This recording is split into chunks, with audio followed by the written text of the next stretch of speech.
നമസ്കാരം ഡോക്ടർ ക്യൂയിലേക്ക് എല്ലാ പ്രേക്ഷകർക്കും സ്വാഗതം. വേനൽക്കാലത്ത് നമ്മൾ ഏറെ ശ്രദ്ധിക്കേണ്ട ഒരു രോഗമാണ് മഞ്ഞപ്പിത്തം. ഇന്ന് മഞ്ഞപ്പിത്തത്തെക്കുറിച്ചാണ് ഡോക്ടർ ക്യൂയിൽ പറയുന്നത്. ഇന്ന് നമുക്കൊപ്പം ചേരുന്നത് ഗവൺമെന്റ് ആയുർവേദ ഡിസ്പെൻസറി വാമനപുരത്തെ ഡോക്ടർ ജാക്വലിനാണ്. സ്വാഗതം ഡോക്ടർ ക്യൂയിലേക്ക്.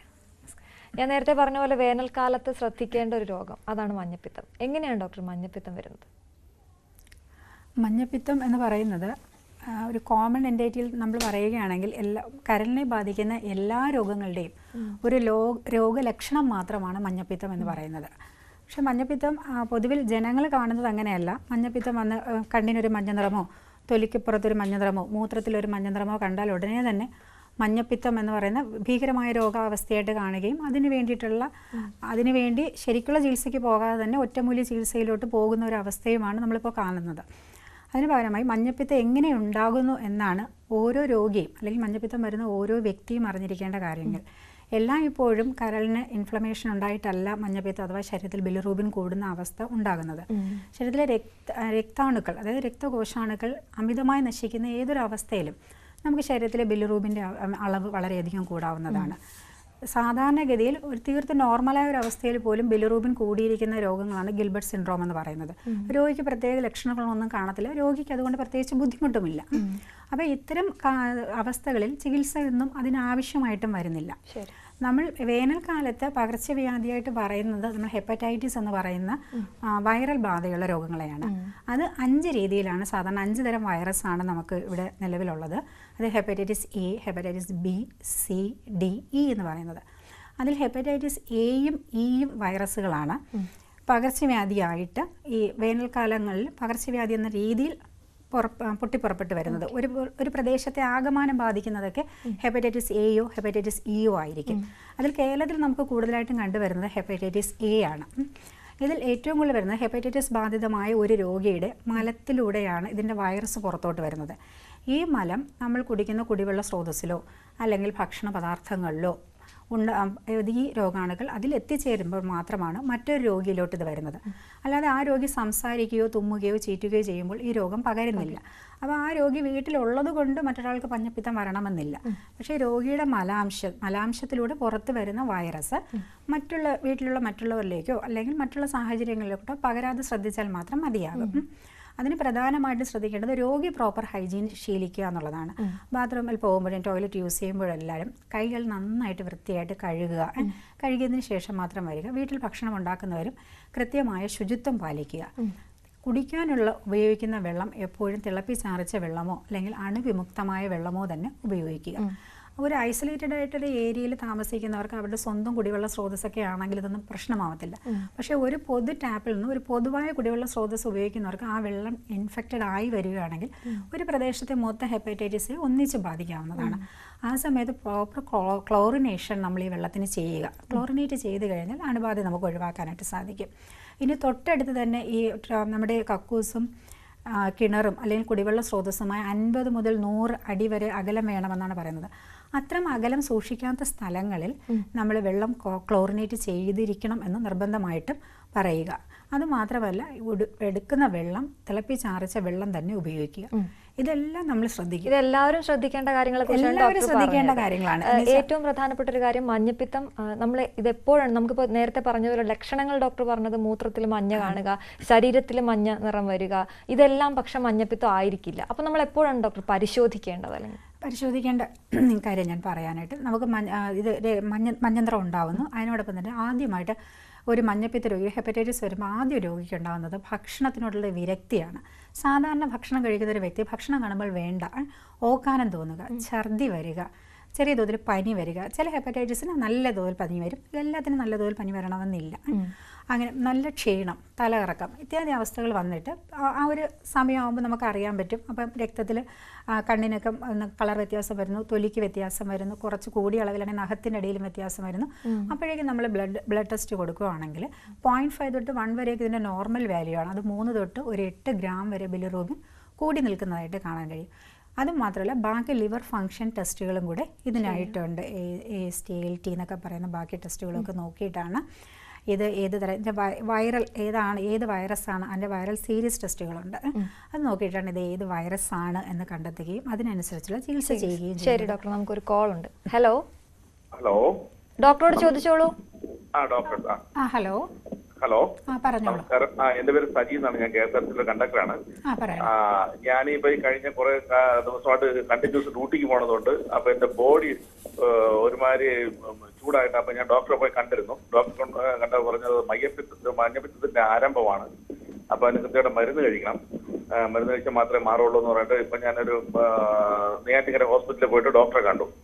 അപ്പൊ ഡോക്ടർ കുറച്ച് മരുന്നൊക്കെ എഴുതി തന്നു. അപ്പോഴും ഈ മൂത്രത്തിൽ അമിതമായിട്ട് മഞ്ഞ കളറുണ്ട് ഒഴിക്കുമ്പോ. അപ്പൊ പിന്നെ എന്റെ വൈഫിന്റെ അമ്മയൊക്കെ പറഞ്ഞ അത് രാവിലെ കഴിച്ചതിന് ശേഷം തലേദിവസം ചോറെടുത്തിട്ട് അതിന്റെ മൂത്രം ഒഴിച്ച് വെച്ചിട്ട് നോക്കുമ്പോ അതില് ചോറിൽ മഞ്ഞ കളർ ഉണ്ടെങ്കിൽ മാത്രമേ ഉണ്ടോ. അപ്പൊ അങ്ങനെ ഉണ്ട്. അപ്പൊ ഇപ്പൊ മരുന്ന് കഴിക്കണം. പിന്നെ എന്താ അമിതമായിട്ടുള്ള വെള്ളം ദാഹം ഒരു പ്രശ്നമാണ്. പിന്നെ കൃത്യമായിട്ട് ഡ്യൂട്ടിക്ക് പോകാൻ കഴിയുന്നില്ല. ഭയങ്കരമായിട്ടുള്ള ക്ഷീണം. പിന്നെ അത് കഴിഞ്ഞാല് പകല് മുഴുക്ക ഉറക്കമാണ്. രാത്രി ഉറക്കമില്ല. പകല് മുഴുക്ക ഉറക്കവും ഇതങ്ങനെയാണ്. ഇപ്പൊ ശരീരമാകെ തളർന്ന് ഇപ്പൊ ഡോക്ടറെ പ്രോഗ്രാം ഞാൻ കണ്ടുകൊണ്ടിരിക്കുന്നതുകൊണ്ടാണ് ഞാൻ വിളിച്ചത്. അപ്പൊ അതിനെന്താണ് ഒരു പ്രതിവിധി? സജി, ഒരു കാര്യം ശ്രദ്ധിക്കുക. മഞ്ഞപ്പിത്തം സജി പറഞ്ഞത് വെച്ചിട്ട് ഹെപ്പറ്റൈറ്റിസ് എ ആണ് എന്ന് ഞാൻ വിചാരിക്കുന്നു. ഹെപ്പറ്റൈറ്റിസ് എ അങ്ങനെയാണെങ്കിൽ സജിക്ക് ആദ്യം വേണ്ടത് ശരിയായ വിശ്രമമാണ്. ജോലിക്ക് പോകരുത്. ശരിക്കും വീട്ടിൽ വിശ്രമിക്കുക. ഒരു 3 ആഴ്ചക്കാലം തുടർച്ചയായിട്ടുള്ള വിശ്രമവും ലഘുവായ ഭക്ഷണവും കഴിക്കുക. ആവശ്യത്തിന് പാനീയങ്ങൾ, കരിക്കൻ വെള്ളം, പാനീയങ്ങൾ ശുദ്ധമായ തിളപ്പിച്ചാറിയ വെള്ളം, അങ്ങനെയുള്ള വെള്ളവും ആവശ്യത്തിന് ലഘുവായ ഭക്ഷണങ്ങളും കഴിച്ച് ഫ്രൂട്ട്സും കഞ്ഞി പോലുള്ള ഭക്ഷണവും കഴിച്ച് വിശ്രമിക്കുകയാണ് ആവശ്യം. ജോലിക്ക് പോവുക. അത്രമാത്രം ക്ഷീണം ഉണ്ടാവും. ക്ഷീണം മാറി നല്ല വിശപ്പ് ഉണ്ടായതിന് ശേഷം മാത്രമേ, അപ്പോഴേക്കും നമുക്കൊരു രോഗം വിട്ടിട്ടുണ്ടാവും, ആ സമയത്ത് മാത്രമേ ജോലിക്ക് പോകാവൂ. അത് സജി ഇപ്പോൾ കഴിച്ചുകൊണ്ടിരിക്കുന്ന മരുന്നുകൾ ആൻറ്റി വൈറൽ മരുന്നുകളാണ്. ആ മരുന്നുകൾ കൃത്യമായി ഡോക്ടർ പറഞ്ഞ കാലയളവ് വരെ അത് കഴിക്കുക. കഴിച്ചതിന് ശേഷം ലഘുവായ ഭക്ഷണ പദാർത്ഥങ്ങൾ ഡോക്ടർ പറഞ്ഞിട്ടുണ്ടാവും. ദഹിക്കാൻ പ്രയാസമുള്ള ഭക്ഷണം കഴിക്കരുതെന്ന് പറഞ്ഞിട്ടുണ്ടാവും. ചെറിയ തോതിൽ അളവിലുള്ള ഉപ്പും ആവശ്യത്തിന് ഉള്ള എല്ലാ സാധാരണ രീതിയിലുള്ള ഫുഡ് തന്നെ കഴിക്കുക. അമിതമായിട്ടുള്ള എണ്ണയും അമിതമായിട്ടുള്ള ഉപ്പും ഫ്രൈഡ് ഐറ്റംസും ഒന്ന് കുറച്ചിരുന്നാൽ മാത്രം മതിയാവും. ഉപ്പിലിട്ട അച്ചാറുകൾ പോലുള്ളതൊന്ന് ഒഴിവാക്കിയേക്കുക. അത് കഴിഞ്ഞാൽ ഒരു 3-4 ആഴ്ച കൊണ്ട് സജിക്ക് പൂർണ്ണമായ രോഗം ഭേദമായി തിരികെ ജോലിക്ക് പോകാവുന്നതാണ്. ഇത്രയും ദിവസം നന്നായിട്ട് വിശ്രമിക്കാൻ ശ്രദ്ധിക്കുക. മാത്രമല്ല സജിയിൽ നിന്നും മറ്റുള്ളവരിലേക്ക് പകരാതിരിക്കുവാനായിട്ട് ഇപ്പോൾ തൊട്ട് മുമ്പ് പറഞ്ഞ കാര്യങ്ങളെല്ലാം ഒന്ന് ശ്രദ്ധിക്കുകയും ചെയ്യുക. ശരി ഡോക്ടർ. ആ കോൾ കട്ടായി തോന്നുന്നു. ഒരു കോളർ കൂടിയുണ്ട്. ഹലോ. ആ കോളും കട്ടായി. ഡോക്ടർ ഇപ്പോൾ പറഞ്ഞു നമ്മൾ രോഗം വരുന്നതിന് മുമ്പ് ശ്രദ്ധിക്കേണ്ട കാര്യങ്ങളെക്കുറിച്ച് നമ്മൾ പറഞ്ഞു. രോഗമുണ്ടെന്ന് അറിഞ്ഞു കഴിഞ്ഞാൽ നമ്മൾ പിന്നെ എന്തൊക്കെ കാര്യങ്ങളാണ് ഡോക്ടർ ശ്രദ്ധിക്കേണ്ടത്? രോഗമുണ്ട് എന്ന് കണ്ടു കഴിഞ്ഞാൽ ശ്രദ്ധിക്കേണ്ടത് നമുക്ക് ഹെപ്പറ്റൈറ്റിസ് എയും ഇയും സ്വാഭാവികമായി തന്നെ നമ്മുടെ രോഗപ്രതിരോധ ശേഷി കൊണ്ട് തന്നെ മാറുന്ന 2 രോഗമാണ്. അപ്പം നമുക്ക് സാധാരണ നമ്മളിപ്പോൾ ഡോക്ടറെ ചെന്നിട്ട് ഡോക്ടർ നമുക്ക് വൈറ്റമിനും നമ്മുടെ രോഗപ്രതിരോധ ശേഷി വർദ്ധിപ്പിക്കാനുള്ള കുറച്ച് മരുന്നുകൾ നമുക്ക് തരും.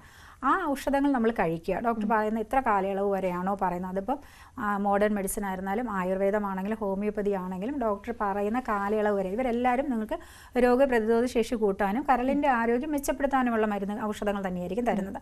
ആ കാലയളവ് വരെ ആ മരുന്ന് കഴിക്കുക. അത് കഴിഞ്ഞാൽ പൂർണ്ണമായി വിശ്രമിക്കുക. വളരെ ഹെവി ആയിട്ടുള്ള ഫുഡ് കഴിക്കരുത്. എന്ന് വെച്ചാൽ കരളിൻ്റെ ജോലി നമ്മൾ ആ സമയത്ത് കൂട്ടിക്കൊടുക്കരുത്. കരളിന് വിശ്രമം അനുവദിക്കുക. അപ്പോൾ ലഘുവായിട്ടുള്ള കഞ്ഞി പോലുള്ള ഭക്ഷണം, വളരെ പഴച്ചാറുകൾ, പച്ചക്കറികൾ, അങ്ങനെയുള്ള ശരിക്കുള്ള കരിക്കിൻ വെള്ളം വളരെ നല്ലതാണ്. അങ്ങനെയുള്ള ഭക്ഷണ പദാർത്ഥങ്ങൾ ഉപയോഗിക്കുക. ജങ്ക് ഫുഡും ബേക്കറി ഐറ്റംസും പൂർണ്ണമായിട്ടും ഒഴിവാക്കുക. പിന്നെ പൊതുവിലൊരു തെറ്റിദ്ധാരണയുണ്ട് മഞ്ഞപ്പിത്തം വന്നാൽ ഉപ്പ് തീരെ ഒഴിവാക്കണമെന്ന്. അതങ്ങനെയല്ല. നമ്മുടെ ആവശ്യത്തിന് ഉപ്പ് വേണം. ഉപ്പ് തീരെ, പ്രത്യേകിച്ച് ആയുർവേദ മരുന്ന് കഴിക്കുമ്പോൾ ഉപ്പ് ഉപയോഗിക്കരുതേ എന്നുള്ളൊരു ധാരണയും കൂടെ ഉണ്ട്. അപ്പോൾ ഉപ്പ് ആവശ്യത്തിന് ഉപയോഗിക്കുക. ഇല്ലെങ്കിൽ സോഡിയം ലെവൽ കുറഞ്ഞിട്ടുണ്ടാകുന്ന മറ്റ് വേറെ രോഗങ്ങളും കൂടെ ഇതിൻ്റെ ഭാഗമായിട്ടുണ്ടാകും. അപ്പോൾ നമ്മൾ വീണ്ടും അതിന് ചികിത്സയ്ക്കായിട്ട് പോകേണ്ടി വരും. അതുകൊണ്ട് ആവശ്യത്തിനുള്ള ഉപ്പ് ഭക്ഷണത്തിൽ കരുതിയേക്കണം. പിന്നെ ഒന്ന് മഞ്ഞൾ ഉപയോഗിക്കരുതെന്നാണ്. മഞ്ഞളും ഉപയോഗിക്കാം. നമ്മൾ സാധാരണ കഴിക്കുന്ന എല്ലാ ഭക്ഷണവും തന്നെ സാധാരണ അളവിൽ, എന്ന് വെച്ചാൽ അളവിൽ കുറച്ച് അമിതമായിട്ട് കഴിക്കുന്നവരാണെങ്കിൽ അളവിൽ കുറച്ച് എളുപ്പത്തിൽ ദഹിക്കാവുന്ന രീതിയിലുള്ള ഭക്ഷണം ലഘുവായത് കഴിക്കുക. പിന്നെ ഒന്ന് തേങ്ങ എണ്ണ, വെളിച്ചെണ്ണ ഉപയോഗിക്കാമോ എന്നൊരു സംശയം രോഗികൾ സാധാരണ ചോദിക്കാറുണ്ട്. ഈ എണ്ണയും ഒരു തോരനിലോ ഒരു മെഴുക്കുപുരട്ടിയിലോ നമ്മൾ ഉപയോഗിക്കുന്ന രീതിയിൽ ഉപയോഗിക്കുന്നത് കൊണ്ട് യാതൊരു ബുദ്ധിമുട്ടുമില്ല.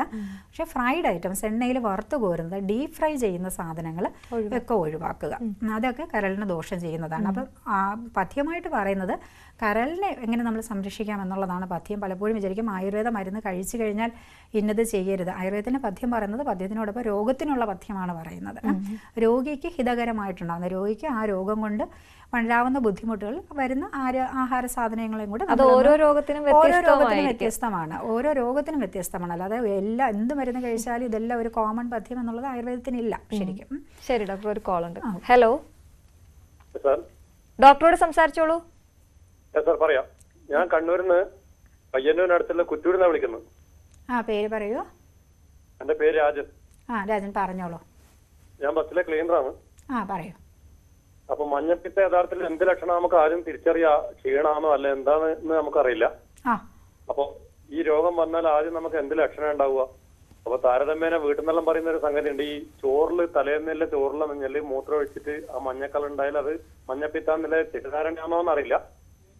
അപ്പൊ അത് യഥാർത്ഥ ഒരു ചികിത്സാ രീതിയാണോന്ന് അറിയാൻ വേണ്ടി വിളിച്ചോ. മഞ്ഞപ്പിത്തം നമുക്കിപ്പം നമുക്ക് രാവിലെ മൂത്രത്തിൽ ചോറിട്ട് നോക്കുമ്പോൾ മഞ്ഞ നിറം ഉണ്ടാവുക എന്ന് പറയുന്നത് അതിനെ കണ്ടുപിടിക്കാനുള്ള ഒരു മാർഗ്ഗമാണ് പരമ്പരാഗതമായിട്ട് ഉപയോഗിക്കുന്നത്. പക്ഷേ ഇപ്പോൾ നമുക്ക് ആധുനികമായിട്ട് ധാരാളം ലാബ് ടെസ്റ്റുകൾ നമുക്ക് അവൈലബിൾ ആണ്.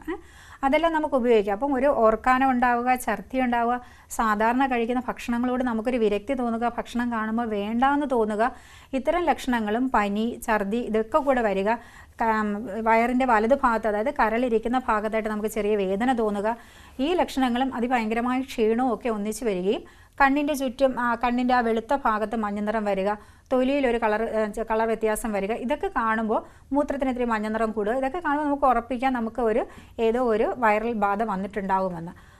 ആ സമയത്ത് തന്നെ ഡോക്ടറെ കാണുകയും ആവശ്യമായ രക്തപരിശോധനയും നമ്മുടെ ശരീരത്തിലെ ബിലിറൂബിൻ എത്രമാത്രം കൂടിയിട്ടുണ്ട് എന്ന് നോക്കുക. അതിനനുസരിച്ച് വേണ്ട ചികിത്സാ രീതി ഡോക്ടർ പറയുന്നതനുസരിച്ച് ചെയ്യുക. അല്ലാതെ നമ്മൾ ഉടനെ പോയി കീഴാർനെല്ലി അരച്ചുരുട്ടി കഴിക്കരുത്. അതൊക്കെ നമുക്ക് കരളിന് വേറെ വേറെ പ്രോബ്ലംസ് ഉണ്ടാക്കും. അതിൽ എന്ത് കഴിക്കുമ്പോഴും ഒറ്റമൂലിയാണെങ്കിലും ഏത് ഔഷധമാണെങ്കിലും അതിന് കൃത്യമായ ഒരു ഡോസ് ഉണ്ട്. ആ ഡോസ് ഡോക്ടർ പറയുന്നത് അനുസരിച്ച് തന്നെ കഴിക്കുവാനായിട്ട് ശ്രദ്ധിക്കുക. അങ്ങനെ കഴിച്ച് ലഘുവായ ഭക്ഷണവും കഴിച്ച് വിശ്രമിച്ചാൽ തന്നെ ഹെപ്പറ്റൈറ്റിസ് എയും ഇയും നമ്മളിൽ നിന്ന് അകന്നു പൊയ്ക്കോളും. അത് വലിയൊരു പ്രശ്നം നമുക്ക് സൃഷ്ടിക്കില്ല. ഹെപ്പറ്റൈറ്റിസ് എയും ഇയും കുറിച്ചാണ്. ഇനി നമുക്ക് ബിയും സിയും കുറിച്ച് പറയേണ്ടതുണ്ട്. അതിനു മുമ്പ് ഒരു കോളർ നമുക്കുണ്ട്. Hello. Hello, good afternoon doctor. Good afternoon doctor. എനിക്ക് ഹെപ്പറ്റൈറ്റിസ് ബിയെ കുറിച്ച് ചില സംശയങ്ങളുണ്ട്, അതൊന്ന് ക്ലിയർ ചെയ്യാൻ വേണ്ടിയിട്ടാണ്. പേര് പറയൂ. Hepatitis B. താങ്കളുടെ പേര് പറയൂ. എന്റെ പേര് ജെയിംസ് മത്തായി. ചോദിച്ചോളൂ. ഓക്കെ. ഈ ഹെപ്പറ്റൈറ്റിസ് ബി പോസിറ്റീവ് ആയിട്ടുള്ള ആളുകള് ഇപ്പൊ ട്രീറ്റ്മെന്റ് കഴിഞ്ഞതിന് ശേഷം ഇറ്റ് ഈസ് ക്യൂർ എന്ന് പറഞ്ഞിട്ട് പിന്നെ അവര് നോർമൽ ആക്ടിവിറ്റീസിലേക്ക് വരുന്നുണ്ട്. അങ്ങനെ ഹെപ്പറ്റൈറ്റിസ് ബി പോസിറ്റീവ് ആയത് ട്രീറ്റ്മെന്റ് കൊണ്ട് ക്യൂർ ആവാൻ പറ്റുമോ? അത്തരം ആളുകൾ ഒരു ലൈഫിലെ ഒരു കാരിയർ അല്ലേ? അവർക്ക് മറ്റുള്ള ഫുഡ് ഹാൻഡ്ലിങ് പോലെയുള്ള ജോലികൾ ചെയ്യാൻ പറ്റുമോ?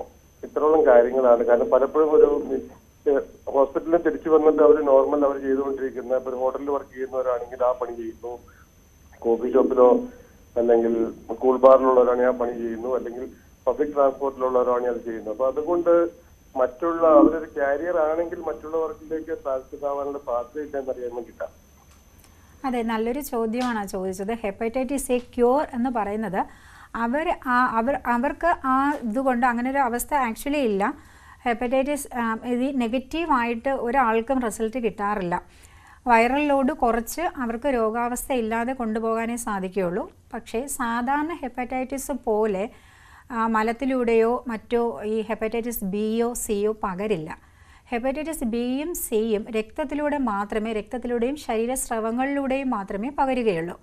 അതായത് ഈ രോഗിയുടെ കൂടെ നമ്മൾ ഭക്ഷണം ഷെയർ ചെയ്യുന്നത് കൊണ്ടോ ഈ രോഗി ഭക്ഷണം പാചകം ചെയ്യുന്നത് കൊണ്ടോ മറ്റൊരാൾക്ക് അതിലൂടെ ഹെപ്പറ്റൈറ്റിസ് ബി വരില്ല, പകർന്ന് കിട്ടില്ല.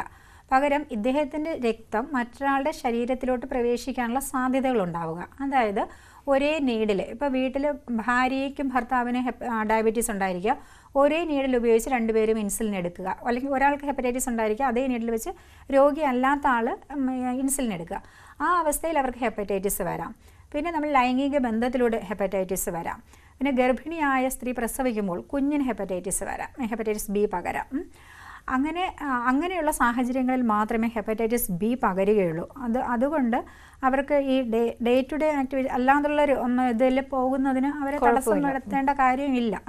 പിന്നെ അവർ പൊതുവിൽ ശ്രദ്ധിക്കേണ്ട കാര്യങ്ങൾ, അവരുടെ ശരീരത്തിലൊരു മുറിവുണ്ടാവുകയാണെങ്കിൽ ആ രക്തം വലുതായിട്ട് പുറത്താകാത്ത രീതിയിൽ അവരുടനെ തന്നെ അതിന് വേണ്ട പ്രിക്കോഷൻസ് അവരെടുത്തുകൊള്ളുക. അവരുടെ മുറിവുകൾ ബാൻഡേജ് ചെയ്ത് സൂക്ഷിക്കുക. അതൊക്കെ ഹെപ്പറ്റൈറ്റിസ് ബി ഉള്ള രോഗി സ്വയം അറിഞ്ഞ് ചെയ്തിരിക്കേണ്ട കാര്യങ്ങളാണ്. ഒരു കോളും കൂടി ഉണ്ട് ഡോക്ടർ. ഹലോ ഹലോ, പറഞ്ഞോളൂ. എന്റെ പേര് അഖിലാണ്, ഞാൻ കോഴിക്കോട് നിൽക്കുന്നത്. ചോദിച്ചോളൂ. എനിക്കൊരു 2 വർഷമായിട്ട് ബിൽറൂബിൻ കുറയുന്നില്ല. ഇപ്പൊ എത്രയുണ്ട്? ഞാനിപ്പോ 2 ആഴ്ച മുമ്പ് ആരിലേക്ക് നോക്കുമ്പോൾ 2.9, 3.9 വരുന്നുണ്ട്, 4.1 വന്നിട്ടുണ്ട്, 1.5 വരുന്നുണ്ട്. അപ്പൊ ഞാൻ പച്ചമരുന്ന് 2-3 വട്ടം കഴിച്ചിട്ടുണ്ട്. എന്ത് പച്ചമരുന്നാണ് കഴിച്ചത്? ഞാനൊരു ഒറ്റമൂലിയാണ് ഇപ്പൊ ഒരു ദിവസത്തെ പത്തി നോക്കിയിട്ടുള്ളതാണ് കഴിച്ചത്. അപ്പൊ എനിക്കിതിപ്പോ ഭയങ്കര ടെൻഷൻ ആയതുകൊണ്ട് ഞാനൊരു ഹോസ്പിറ്റലിൽ പോയി. നല്ലൊരു ഡോക്ടറാണ്, വയനാട്ടിൽ ഞാൻ കാണിച്ചിരുന്നത്. അപ്പൊ ഒരു വയറിന്റെ USG, പിന്നെ യൂറിൻ ടെസ്റ്റ്, ബ്ലഡ് ടെസ്റ്റ്, അങ്ങനെ എല്ലാം എടുത്തു, കൗണ്ടിങ് കാര്യങ്ങളൊക്കെ. അപ്പൊ നോക്കിയപ്പോ എന്നോട് പറഞ്ഞു താങ്കൾക്ക് മഞ്ഞപ്പിത്തം ഇല്ല, അത് പാരമ്പര്യ രോഗമാണെന്ന്. അത് ഞാൻ തുടക്കത്തിൽ പറഞ്ഞ ഗിൽബർട്ട് സിൻഡ്രോം ആയിരിക്കാനാണ് സാധ്യത. നിങ്ങൾക്ക് വേറെ ലക്ഷണം ബിലിറൂബിൻ കൂടി നിൽക്കുന്നു എന്നുള്ളതല്ലാതെ വേറെ ബുദ്ധിമുട്ടുകളൊന്നും ഇല്ലല്ലോ? എനിക്ക് 2 കാൽമുട്ടുകൾ തടസ്സെടുക്കുന്നുണ്ട്, സ്ഥിരമായിട്ടുണ്ട്. അത് ഇതുമായിട്ട് ബന്ധമുള്ളതല്ല കേട്ടോ. അത് ഞാൻ ഡോക്ടറോട് ചോദിച്ചപ്പോൾ എന്നോട് പറഞ്ഞു അത് ഇതായിട്ട് ബന്ധമുള്ളതല്ല. അല്ല, അത് തന്നെയാണ് അതിൻ്റെ ശരി. നിങ്ങൾക്ക് ഗിൽബർട്ട് സിൻഡ്രോം എന്ന് പറയുന്ന ബിലിറൂബിൻ കൂടി നിൽക്കുന്ന അവസ്ഥയാണ്. അത് നിങ്ങൾക്ക് വേറെ ഒരു ബുദ്ധിമുട്ടും ഉണ്ടാവത്തില്ല. അതുകൊണ്ട് ബിലിറൂബിൻ്റെ വാല്യൂവിനെ കുറിച്ച് നിങ്ങൾ ചിന്തിക്കേണ്ട. അത് സാധാരണ രീതിയിൽ നിങ്ങളുടെ നോർമൽ വാല്യൂ അത് തന്നെയാണ് എന്ന് കരുതുക. ഒരു ടെൻഷനും വേണ്ട, ധൈര്യമായിട്ടിരുന്നോളൂ. ശരി ഡോക്ടർ, നമ്മൾ ബിയെ കുറിച്ചൊന്ന് പറഞ്ഞു പോയെങ്കിൽ ഹെപ്പറ്റൈറ്റിസ് സിയിലേക്ക് വരുമ്പോൾ എന്തൊക്കെ കാര്യങ്ങളാണ് ശ്രദ്ധിക്കേണ്ടത്? ബിയുടെ കുറച്ച് കാര്യങ്ങളോട് നമ്മൾ പറഞ്ഞിട്ട് നമുക്ക് പോകാം. ഇപ്പം നമുക്ക് വ്യാപകമായി കാണുന്ന ഒരു ചികിത്സാ രീതിയാണ് അക്യൂപങ്ചർ, മറ്റൊന്നാണ് ഹിജാമ. ഇത് 2 നീഡിൽ ഉപയോഗിച്ച് ചെയ്യുന്ന ചികിത്സാ രീതിയാണ്. അപ്പോൾ ഇത് വ്യാപകമായിട്ട് മുക്കിന് ഇതിൻ്റെ രജിസ്റ്റേർഡ് മെഡിക്കൽ പ്രാക്ടീഷണേഴ്സ് അല്ലാത്തവർ ഇത് ചെയ്യുന്നുണ്ട്. ഇത് ചെയ്യുമ്പോൾ ഹിജാമ എന്ന് നിങ്ങൾ കണ്ടിട്ടുണ്ടാവുമെന്ന് വിചാരിക്കുന്നു. സൂചി കൊണ്ട് കുത്തി രക്തമെടുത്ത് കളയുന്ന പ്രൊസീജിയറാണ്.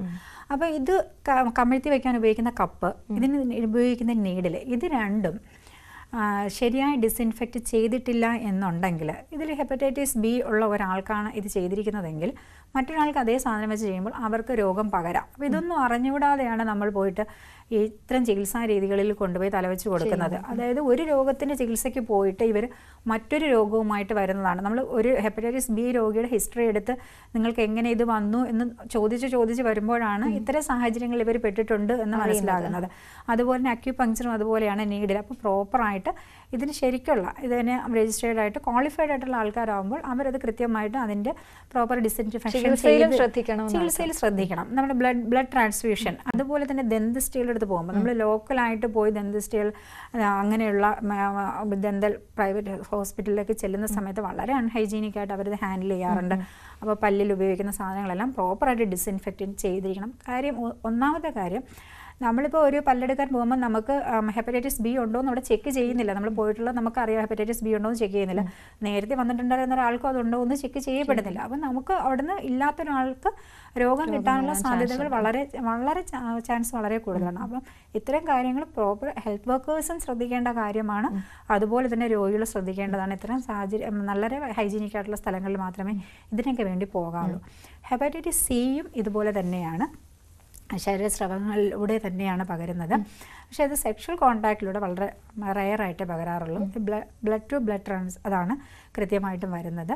അതിൻ്റെയും പ്രിക്കോഷൻസ് ഇതുപോലെ തന്നെയാണ്. എന്നാൽ ഹെപ്പറ്റൈറ്റിസ് ബി കാണുന്ന പോലെ വ്യാപകമായിട്ട് സി കാണാറില്ല. പിന്നെ ഡിയും അപൂർവമായിട്ടേ കാണാറുള്ളൂ. അത് ഹെപ്പറ്റൈറ്റിസ് ബിയോടനുബന്ധിച്ച് വരുന്ന ഒരു ഹെപ്പറ്റൈറ്റിസ് ആണ് ഹെപ്പറ്റൈറ്റിസ് ഡി. പക്ഷെ നമുക്ക് വേനൽക്കാല സമയത്ത് നമുക്ക് കൂടുതലായിട്ടും പകർച്ചവ്യാധിയായിട്ട് വരുന്നത് ഹെപ്പറ്റൈറ്റിസ് എയും ഇയുമാണ്. ഇത് രണ്ടും തന്നെ നമുക്കൊരു മരണകാരണമായിട്ട് ഒരിക്കലും മാറില്ല. പ്രോപ്പറായിട്ടുള്ള ചികിത്സ എടുത്ത് വിശ്രമിച്ച് കഴിഞ്ഞാൽ നമുക്ക് മാറും. പിന്നെ ഇതിൽ ഹെപ്പറ്റൈറ്റിസ് ഇ കുറച്ചുകൂടെ ഗർഭിണികളിൽ ഉണ്ടാവുകയാണെങ്കിൽ കുറച്ച് നന്നായിട്ട് ശ്രദ്ധിക്കണം. അതുകൊണ്ടാണ് എന്ത് രോഗം വരുമ്പോഴും നിങ്ങൾ വേഗം നിങ്ങളുടേതായ ഹോം റെമഡീസ് ചെയ്യാതെ ഡോക്ടറെ കാണണമെന്ന്. ഡോക്ടർ അത് പറയുമ്പോൾ ഒറ്റമൂലികളുടെ കാര്യം എടുത്തു പറയേണ്ട ഒരു കാര്യമാണ്. എപ്പോഴും നമ്മൾ ഈ അസുഖത്തോട് ചേർത്ത് നിർത്തുന്ന ഒരു കാര്യമാണ് ഒറ്റമൂലി എന്ന് പറയുന്നത്. അത് ഏതൊക്കെയാണ് ഡോക്ടർ ഈ ഒറ്റമൂലികളെന്ന് പറഞ്ഞിട്ട് ശരിക്കും പറഞ്ഞാൽ ചുറ്റും ഒറ്റമൂലി പ്രയോഗങ്ങൾ ആയിട്ട് ഉപയോഗിക്കുന്ന പണ്ട് തൊട്ടേ ഒന്ന് കീഴാറുന്നില്ലേ. പിന്നെ ഒന്ന് ആവണക്കിൻ്റെ തളിരിലയും ജീരകവും കൂടെ കഴിക്കാറുണ്ട് ആൾക്കാർ. പിന്നെ ഈശ്വരമൂലി എന്ന് പറയുന്നൊരു ചെടി ഉപയോഗിക്കാറുണ്ട്. കയ്യൂന്നി എന്ന് പറഞ്ഞിട്ട് നമ്മൾ തലമുടി വളരാനൊക്കെ സ്ഥിരമായിട്ട് കാച്ചുന്ന എണ്ണ, അതൊരു ഹെപ്പാറ്റോ പ്രൊട്ടക്റ്റീവ് ആയിട്ടുള്ളൊരു സാധനമാണ്, അത് ഉപയോഗിക്കാറുണ്ട്. പിന്നെ ഇതെല്ലാം പോയിട്ട് ചുണ്ണാമ്പും കർപ്പൂരവും കൂടെ വരെ ഒറ്റമൂലിയായിട്ട് ഉപയോഗിക്കുന്ന ആൾക്കാരുണ്ട്. അപ്പം ഇത് എന്ത് ഹെപ്പറ്റൈറ്റിസ് ആണെന്ന് അറിയാതെ, അതിനുള്ള ഔഷധം എന്താണെന്ന് അറിയാതെ പോയി ഈ ഒറ്റമൂലി പ്രയോഗങ്ങൾ കരളിനെ ഡാമേജ് ആക്കാനുള്ള ചാൻസസ് കൂടുതലാണ്. ആദ്യം മനസ്സിലാക്കുക, നമ്മൾ ഇത് ഹെപ്പറ്റൈറ്റിസ് എന്ന് പറഞ്ഞാൽ കരളിൻ്റെ നീർക്കെട്ടാണ്. അപ്പോൾ കരൾ ഒരു രോഗാവസ്ഥയിൽ ഇരിക്കുമ്പോൾ അവിടെ വിശ്രമം കൊടുക്കേണ്ട സമയത്ത് ഹൈ ഡോസിലുള്ള മരുന്ന് അത് എന്ത് തന്നെയാണെങ്കിലും കരളിന് ദോഷമാണ്. കരൾ തന്നെയാണ് അതിനെ നിർവിഷയമാക്കേണ്ടത്.